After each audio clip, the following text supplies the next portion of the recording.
Well, hello, my radio friends. Now, it's been some time since Dave posted a new video, but I thought I would start with what is on Dave's bench presently. And what you see here is a detector and two-stage amplifier for an Atwater Kent breadboard, and I believe typically found on the 10 series breadboards. Restoring this for a customer. But more specifically, I'm going to touch on the replacement of the audio transformers within. Now,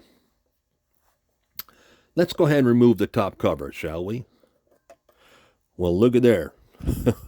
Looks like an empty can, because that's exactly what it is.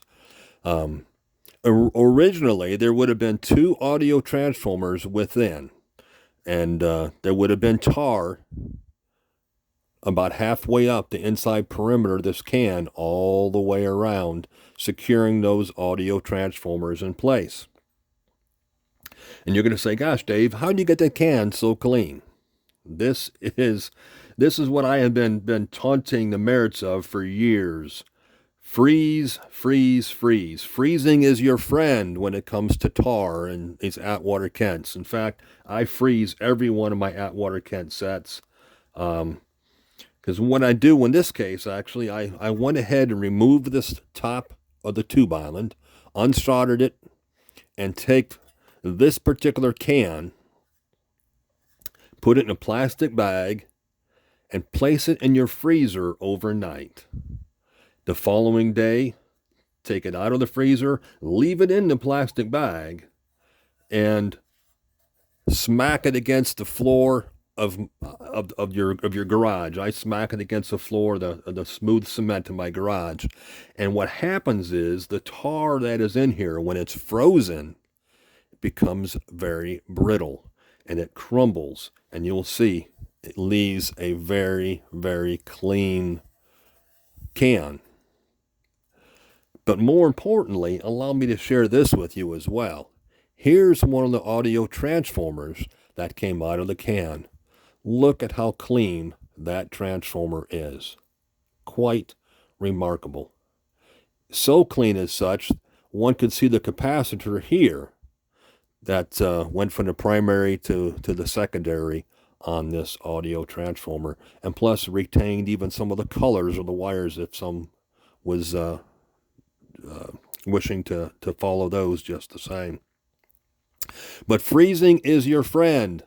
It certainly is the only way I do all my AK packs. Secondly, you're going to say, gosh, Dave, how are you going to replace those audio transformers? And allow me to show you just the same. Here are two audio transformers I have received from Arby. Pat reassures me they work very well in this application, and I trust Pat unequivocally. I'm going to mount them essentially where you see here. And when I say mount, I mean I'm going to place them right there. I'm going to melt tar. And I'm going to pour tar back in this can up to about halfway up the inside of this can. And once that tar solidifies and cools, it'll secure these audio transformers very, very well. And at that point, closely replicate what was there originally. And then at that point, all I'm left to do is connect those wires to the underside of the tube island.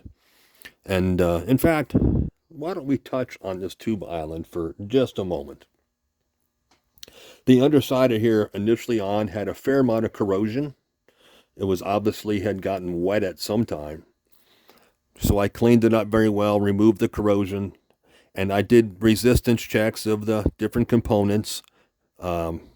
More specifically, I want to touch on this, what you see right here. This yellow device you see here, this is actually your grid link resistor.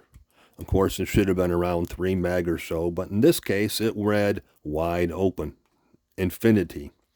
Makes it easy, because at that point, all I had to do was jumper it with the 3 meg carbon resistor from one end to the other, and that renders it operable. Here's your capacitor here. I checked that. That was around, I think it was 220 picofarad. That was fine. And I did go through, like I say, and check all the screws for tightness, and everything should be good. So at that point, once I solder the audio transformer wires to the underside, we should have an operable detector amplifier unit. Anyway, there you have it, an Atwater Kent detector and 2-stage amplifier. Should you have any questions, by all means, feel free to ask. And for those following along, I certainly do appreciate it. And of course, as always, until next time.